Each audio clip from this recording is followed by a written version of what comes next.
Duane Ollinger. The morning sun filtered through dust-toned windows of the old ranch house, painting ragged shadows across peeling wallpaper. Duane Ollinger stood in the doorway, surveying the remnants of a life broken by unanswered questions. The Blind Frog Ranch had long been a place of legends, of whispered stories passed from host to guest. The ranch had once been a raucous sanctuary for summer travelers, with its namesake pond filled with amphibious life and the hearty croaks of toad and frog echoing under moonlit skies. But the disappearance of its caretaker decades earlier had cast a shadow deeper than any storm cloud. Each summer evening, countless visitors spoke of sightings.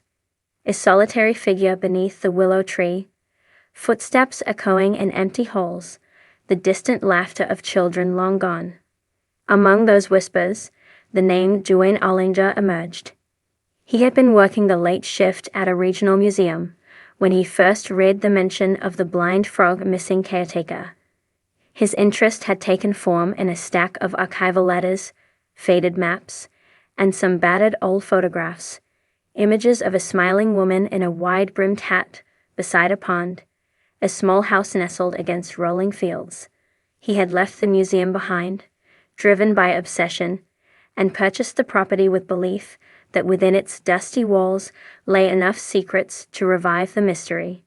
In his first weeks on the property, Duane had spent hours listening to the breathable silence, broken only by the wind through dry grasses. He had mapped the grounds, triangulated the positions of the outbuildings and the remnant pond. Every night, he patrolled, camera in hand, hoping for any movement beyond a drifting curtain or a curious deer. What he discovered instead were fragments. A tarnished locket buried below a floorboard, small footprints in dried mud, the crushed bones of a sparrow at the base of a tree. Each item offered no narrative of cause. They were riddles that pointed to a story just out of reach. Through community archives, Duane learned the caretaker had vanished one night after a festival at the town's sunflower maze. The local sheriff had marked the trail, and townspeople remembered the caretaker returning home along an old logging road. After that, nothing. The blind frog had fallen silent. Duane had placed stakes on maps, walking the logging road in the dark to see if any sign remained, and once discovered a hidden clearing, blackened soil suggesting fire, and etched initials on a rock face. The caretaker's initials, and his own. He had traced family trees. The caretaker had no known siblings. Conversations with elders in local diners revealed she had planned to open a wildlife rehabilitation wing at the ranch, having saved injured frogs and released them back into the pond. The pond itself had remained intact, though dried to half its size. Drainage channels had been diverted. The pond no longer regained its full breadth after spring rains. The caretaker's plan had been to refill it, a tribute to the ecosystem she believed the ranch out itself. Duane reassembled the caretaker's erased dream. He compressed all red herrings. The caretaker had given care to a wounded barn owl with a broken wing, and rumor held that some inmates at a nearby correctional facility had helped release animals. Another rumor insisted that a shapeless outlaw had used the ranch as a hideout. When Duane compared concentric processing of field notes with the outbuilding schematics, he discovered a hidden basement below the old milk barn that he had previously overlooked. A crooked floorboard hinged upward to reveal stone steps descending into damp darkness. The day of discovery had begun with a low gray sky and the smell of wet oak in the air. Duane, lantern in hand, braced against uncertain footing. The basement depths gave up jagged stone walls, moss patches, and a singular object mounted to a driftwood hook. A battered journal glowing faintly in the lantern's beam. The journal had belonged to the caretaker, pages detailing biotic observations and clandestine plans for restoration. But at the end, there were hurried scrabbles describing lights at midnight, a distant howl, and the realization that someone was watching her. Leafing through the last pages, Duane felt a chill, names omitted, warnings given in sensitive shorthand. A fragment of a phone number, half erased, with digits that corresponded to a number in his own phone book logs from the museum era. One page contained something more, a crudely drawn layout of the milk barn basement, though the original hatch was drawn in a different location, along with an arrow directing a path outside, to the willow tree, and onward to the logging road. The caretaker had planned to leave, to escape what she feared, but there was no record of her arrival anywhere else. The journal ended abruptly with a single sentence, noting a tree felled across her route, and then nothing.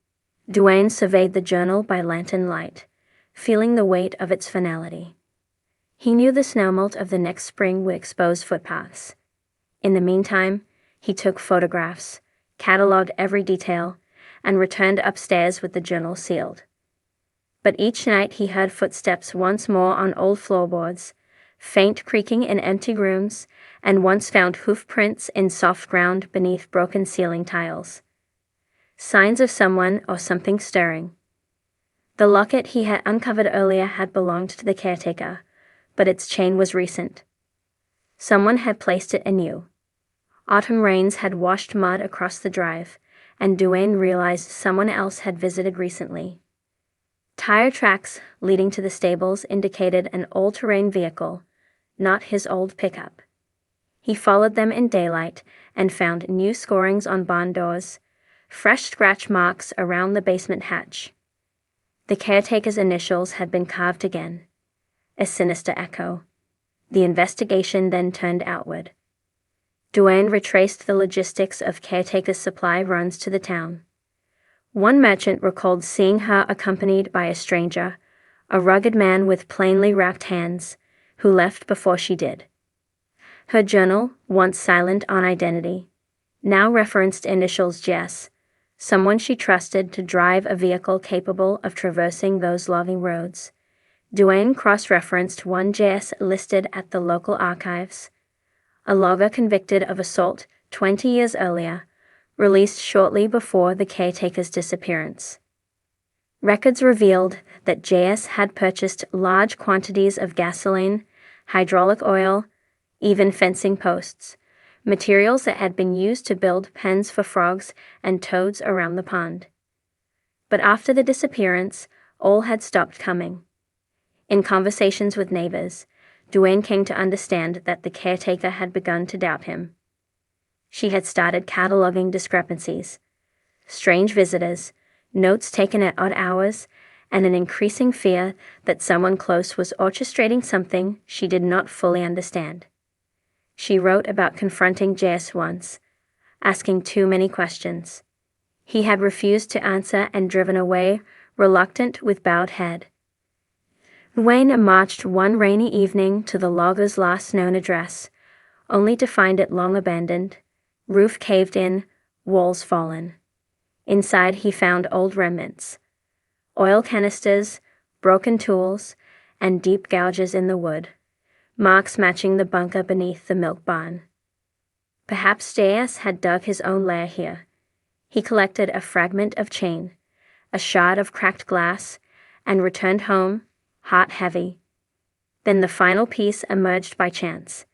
In late fall, the pond iced over but showed thinning patches near the old willow tree. Duane set a simple rig, a shallow hole in the ice, a dim lantern on the bank, and a motion-triggered camera trained outward. Whatever moved through that clearing would be caught. He left the rig and slept fitfully until dawn. Reviewing the footage back in the ranch office, he saw glimmers of movement, faint silhouettes that might have been deer or stray dog.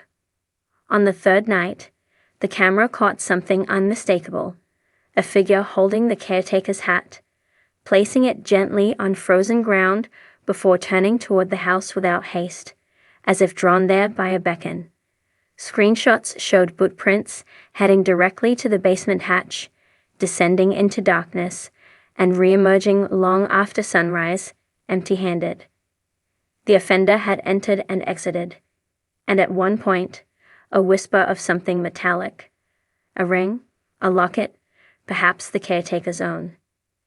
The final frame froze on a figure wearing the logger's coat. Duane's mind raced. He retrieved the logger's fragment, the caretaker's locket, and matched metal alloys. Both pieces were forged of the same type of nickel-silver found in the logger's tools. He concluded that JS had returned to the ranch many times over the years. But why now? Why recently? After all this time? If the caretaker had opposed JS, perhaps he had murdered her to protect some secret. He might have stored her remains beneath the barn, hidden under straw and soil. On a cold night, Duane took a crowbar and worked open the hatch. It groaned, resisted, but finally gave way. Stairs led into damp earth, faintly scented with rot and mold. He carried a flashlight and carefully sifted through muddy straw. Then he saw it, a small canvas bag wrapped in oilcloth. Inside lay griddle papers, blood-stained, crumbling, and a faded photograph of the caretaker with the logger's face behind her. On the back was scratched a date, July 22, 1998, caretaker's attempted escape date, and the night she vanished. Beside the bag lay a metal trunk. With 2 hinges seized by rust, it resisted his opening attempts. But when he finally pried the lid up, he recoiled. Inside were bones, scattered and broken, missing skull, but unmistakably human. A fragment of a bone still displayed the caretaker's initials carved in the metal bracelet. Duane realized he had found her remains.